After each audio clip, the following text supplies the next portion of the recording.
જીઆઈડીસીમાં ભીષણ આગ લાગી છે। રબરના વેસ્ટમાં આગ લાગતા અફરાતફરી મચી ગઈ છે। આગ લાગતા ધુમાડાના ગોટે ગોટા જોવા મળ્યા છે। ફાયર વિભાગે આગ પર કાબુ મેળવ્યો છે। સદનસીબે ઘટનામાં કોઈ જાનહાનિ નથી થઈ।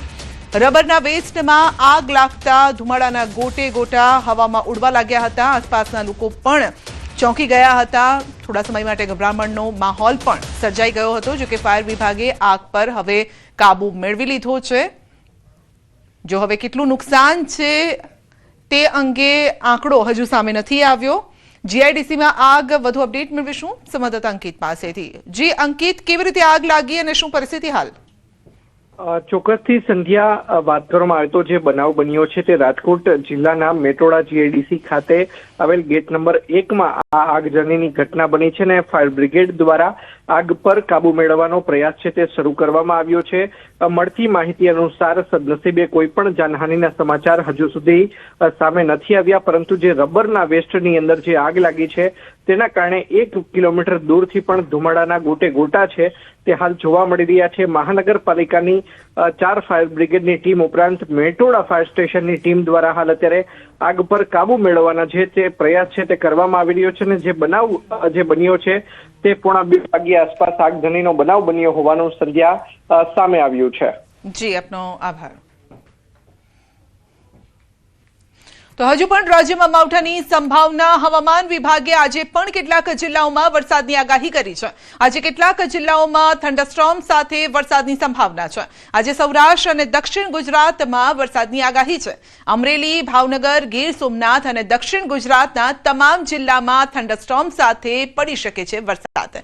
રાજ્યમાં હજુ એક વેસ્ટર્ન ડિસ્ટર્બન્સ સક્રિય છે। 2 દિવસ બાદ ફરી માવઠાની સંભાવના છે। 7 એપ્રિલે કેટલાક જિલ્લાઓમાં વરસાદની શક્યતા છે। 7 એપ્રિલે દ્વારકા, જામનગર, કચ્છ, બનાસકાંઠા, સાબરકાંઠા, અરવલ્લી, મહીસાગર, છોટાઉદેપુર, તાપી, નર્મદા, ડાંગમાં વરસાદની આગાહી છે। आने वाले 7 दिनों के लिए हम गुजरात स्टेट के फोरकास्ट की बात करेंगे तो हम आज डे 1 की बात करेंगे, जिसमें आज आइसोलेटेड प्लेसेस पे लाइट टू मॉडरेट रेन और साथ में थंडरस्टॉर्म की वार्निंग है। तो जो डिस्ट्रिक्ट हैं जहाँ पे लाइट टू मॉडरेट रेन और साथ में थंडरस्टॉर्म की वार्निंग है वो डिस्ट्रिक्ट हैं अमरेली, भावनगर, गीर सोमनाथ और गुजरात रीजन के साउथ गुजरात के सारे डिस्ट्रिक्ट कवर हैं। फिर उसके बाद डे 4 को आइसोलेटेड प्लेसेस पे लाइट टू मॉडरेट रेन साथ में थंडरस्टॉर्म की वार्निंग है। તો 4 દિવસ બાદ વાતાવરણ સૂકું થઈ જશે। 8 એપ્રિલ બાદ ફરીથી ગરમીનો પ્રકોપ શરૂ થશે। 8 એપ્રિલ બાદ મહત્તમ તાપમાનમાં વધારો થશે। 2 થી 3 ડિગ્રી તાપમાન વધવાનું અનુમાન છે। आने वाले 4 दिनों के लिए मैक्सिमम टेम्परेचर 9 लाख चेंज में रहेगा। उसके बाद मैक्सिमम टेम्परेचर में 2 से 3 डिग्री की बढ़ोतरी का पूर्वानुमान है। રાજકોટના જેતપુરમાં સોશિયલ મીડિયા પર હથિયારનું પ્રદર્શન કરવું એક શખ્સને ભારે પડ્યું છે। સુનિલ બારૈયા નામના યુવકે ઇન્સ્ટાગ્રામ પર પિસ્તોલ સાથેનો વિડીયો અપલોડ કર્યો। જેતપુર ઉદ્યોગનગર પોલીસે તેની સામે લાલ આંખ કરી છે અને ગત 1 એપ્રિલના રોજ વાયરલ થયેલા આ વિડીયોના આધારે પોલીસે તાત્કાલિક એક્શન લઈ જનતામાં ભય અને દહેશત ફેલાવવા તેમજ કાયદો વ્યવસ્થાને હાથમાં લેવા બદલ આરોપી વિરુદ્ધ ગુનો નોંધ્યો છે। પોલીસ હેડ કોન્સ્ટેબલ જશવંત સારીખડાએ સરકાર તરફે ફરિયાદ દાખલ કરી વધુ તપાસ હાથ ધરી છે। દેશમાં ઈંધણ અછતની અફવાઓ ફેલાવનારાઓને મોટી લપડાક। 28મી ફેબ્રુઆરીથી અત્યાર સુધી ઓછામાં ઓછા 8 ભારતીય જહાજોએ હોર્મુઝની ખાડી પાર કરી છે, જેમાં શિવાલિક, નંદાદેવી, જગલાડકી, પાઇન ગેસ, જગવસંત, BW ટાયર, BW એલ્મ અને ગ્રીન સંવીનો સમાવેશ થાય છે। વિશ્વમાં હોર્મુઝ સ્ટ્રેટમાંથી સૌથી વધુ જહાજો પસાર કરનાર દેશમાં ભારત આગળ છે। આ જહાજોની સતત અવરજવરથી ભારતની ઉર્જા સુરક્ષા મજબૂત બની છે અને સામાન્ય લોકો માટે ઈંધણ તથા આવશ્યક પુરવઠો સતત જળવાઈ રહ્યો છે। તો હોર્મુઝની ખાડી પાર કરી હોય, સ્ટ્રેટ ઓફ હોર્મુઝ પાર કર્યું હોય તેવા ભારતના વધુ જહાજો છે, માટે જે કિલ્લતની વાત સામે આવી રહી હતી તેવી કિલ્લત નથી અને આવી જે વાતો ફેલાવી રહ્યા છે તેમને આ જહાજો જે આવી રહ્યા છે તે જ તેનો જવાબ છે। એટલે જે પરિસ્થિતિ છે, વૈશ્વિક પરિસ્થિતિ, આ સાથે ઈરાન, ઇઝરાયલ, અમેરિકા યુદ્ધની જે પરિસ્થિતિ છે એ વચ્ચે પણ ભારતના જહાજો સ્ટ્રેટ ઓફ હોર્મુઝ પાર કરી રહ્યા છે અને જે પણ જથ્થો છે પેટ્રોલિયમ જથ્થો એ લઈને આવી રહ્યા છે. સ્થાનિક ચૂંટણીમાં કોંગ્રેસનો અનોખો નિર્ણય. કોંગ્રેસના ઉમેદવારોએ ભરવું પડશે બાંહેધરી પત્રક. સેન્સના ફોર્મ સાથે કોંગ્રેસનું બાંહેધરી પત્રક ભરવું પડશે. તો ઉમેદવાર પક્ષ પલટો કરે તો સભ્યપદ રદ કરાશે. પક્ષાંતર ધારા પ્રમાણે કોર્ટ જઈ સભ્યપદ રદ કરાશે. ચૂંટણી પહેલા જ કોંગ્રેસને ઉમેદવારો પર ભરોસો નથી. બનાસકાંઠામાં સ્થાનિક સ્વરાજની ચૂંટણીમાં કોંગ્રેસની સેન્સની પ્રક્રિયામાં આ અનોખો નિર્ણય ચર્ચાસ્પદ બન્યો છે અને સાથે જ ચર્ચા થઈ રહી છે કે શું કોંગ્રેસના નેતાઓને તેના ઉમેદવારો પર ભરોસો નથી. કે ઉમેદવાર જોડેથી એક બાંહેધરી લેખ લખવામાં આવશે. એને ભવિષ્યમાં કોંગ્રેસ પક્ષના વ્હીપનું, કોંગ્રેસ પક્ષના આદેશનું એ ચુસ્તપણે પાલન કરે ન કરે તો એના માટે આ વખતે એક બાંહેધરી લેખ સ્ટેમ્પ ઉપર નોટરાઇઝ કરી અને આપવાનું રહેશે એવું અમે નક્કી કરીશું.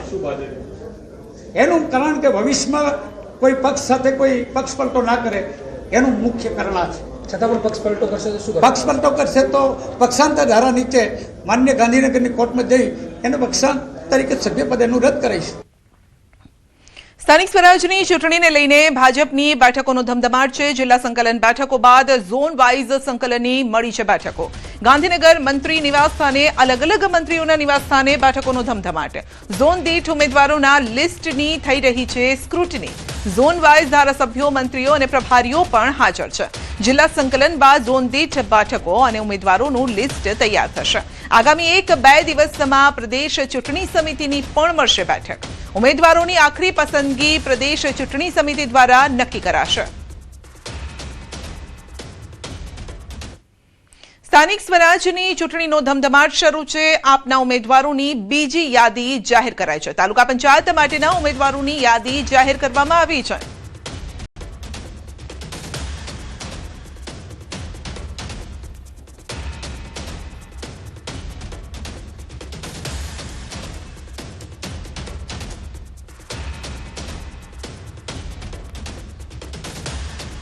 અને હવે વાત કરીશું ઉમરેઠના જંગની.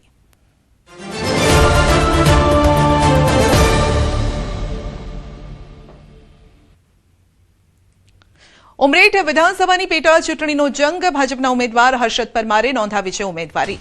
ઉમરેઠ મામલતદાર કચેરી ખાતે ભર્યું છે ફોર્મ. બપોરે 12 વાગ્યે 39 વાગે વિજય મુહૂર્તમાં ફોર્મ ભર્યું છે. ઉમેદવારી પત્ર ભર્યું છે અને મુખ્યમંત્રી ભૂપેન્દ્ર પટેલ ખાસ ઉપસ્થિત રહ્યા હતા. ઉમેદવારી નોંધાવતા પહેલા રેલી યોજી શક્તિ પ્રદર્શન કર્યું. રેલીમાં મોટી સંખ્યામાં કાર્યકર્તાઓ જોડાયા અને 23 એપ્રિલે ઉમરેઠ બેઠક માટે મતદાન છે અને 4 મેના રોજ મતગણતરી હાથ ધરાશે. ગોવિંદ પરમારનું નિધન થતાં બેઠક ખાલી પડી હતી અને ભાજપે તેના જ પુત્ર હર્ષદ પરમારને ઉતાર્યા છે મેદાનમાં. ભાજપે આ ચૂંટણીમાં હર્ષદ પરમારની ભવ્ય જીતનો વિશ્વાસ પણ વ્યક્ત કર્યો.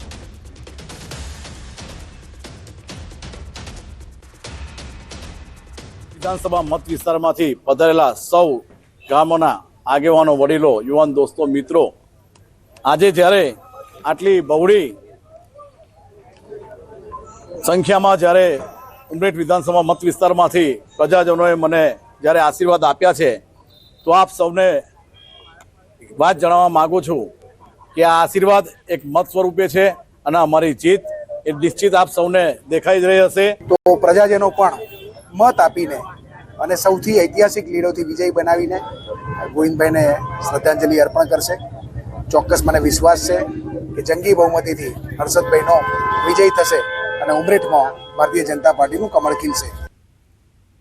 આજથી રાજ્યભરમાં આરટી હેઠળ પ્રવેશ પ્રક્રિયા શરૂ થઈ છે અને જેના માધ્યમથી ગરીબ અને મધ્યમ વર્ગના બાળકોને ખાનગી શાળાઓમાં અભ્યાસ કરવાની તક મળશે. અમદાવાદમાં 14,000થી વધુ અને સમગ્ર રાજ્યમાં 80,000થી વધુ બેઠકો માટે પ્રવેશ પ્રક્રિયા હાથ ધરાઈ છે. અમદાવાદની આશરે 1,343 ખાનગી શાળાઓમાં 25% આરક્ષણ મુજબ પ્રવેશ ફાળવાશે. વાલીઓને સહાય માટે જિલ્લા શિક્ષણ અધિકારી કચેરી દ્વારા હેલ્પલાઇન પણ શરૂ કરવામાં આવી છે. આરટી અંતર્ગત 6 લાખથી પણ ઓછી આવક ધરાવતા વાલીઓના બાળકોને પ્રવેશ આપવામાં આવશે.